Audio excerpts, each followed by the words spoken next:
આગ લાગવાની બીજી ઘટના પંચમહાલના ગોધરામાંથી સામે આવી રહી છે કે જ્યાં જીઆઈડીસીની અંદર દૂધની બનાવટવાળી એક ફેક્ટરીની અંદર આગ લાગી છે।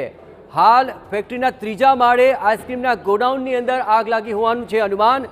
ગોધરા ફાયર બ્રિગેડના 3 ફાયર ફાઇટર્સ આ આગ પર કાબુ મેળવવાના પ્રયત્નો હાથ ધરી રહ્યું છે।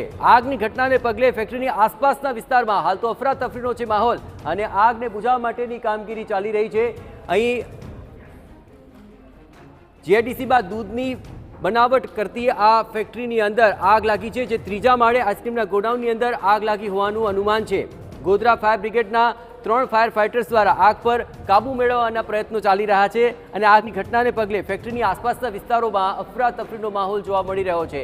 જોકે ઊંચાઈ પર આ આગ લાગી છે અને ફાયર બ્રિગેડને તેને કારણે થોડી મુશ્કેલીઓનો સામનો કરવો પડી રહ્યો છે।